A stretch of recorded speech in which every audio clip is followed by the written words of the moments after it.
Hello বন্ধুরা, আজকে আমরা সকাল সকাল বেরিয়ে পড়েছি টালহাটের উদ্দেশ্যে। রবিবার আমি আর মাত্র ভাই, এই দুই ভাই ট্রেনের মধ্যে বসে আছে। দরজার সামনে একটু গিয়েছে, দেখি আরজি কর হাসপাতাল। তারপর আমরা আস্তে আস্তে টালহাটের দিকে উদ্দেশ্যে, এই যে আমরা টালা স্টেশন। এবার নেমে দেখি দুই ভাই একেবারে ঘাড়ে হাত দিয়ে যাচ্ছে যেন যায় আর ভিড়ু।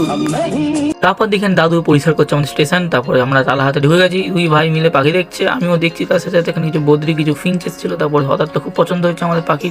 তারপর ককটেল, এই আমাদের ককটেল পাখি ছিল এখানে। ককটেল পাখি কোনু, তার মধ্যে একটা কোনো দিকে ও স্নান করে কেমন হয়ে গেছে। তারপর লাভবার্ড কিছু দেখলাম, তারপরে কিছু জাভা। তারপর এখানে আবার ককটেল দেখলাম, খুব ভালো ভালো ককটেল ছিল এখানে। এখানে ইয়েলো সাইড কনুরগুলো কিন্তু খুব সুন্দর কালার ছিল এখানে, বলতে হবে।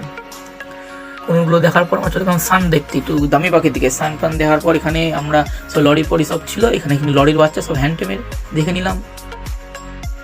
তারপর আমি আমার দুই ভাই একটু ঘুরে তারপর একটু বদ্রি দেখতে গেলাম। সমস্ত পাখি দেখার পর আমি আর ভাই চলে গেছিলাম মাছ, কুকুর, পায়রা, খরগোশের হাটে। তো নেক্সট ভিডিওটা আসছে, অবশ্যই চ্যানেলটিকে লাইক সাবস্ক্রাইব করে দিন এবং এমনভাবে আমাদের পাশে থাকুন। Thank you, by.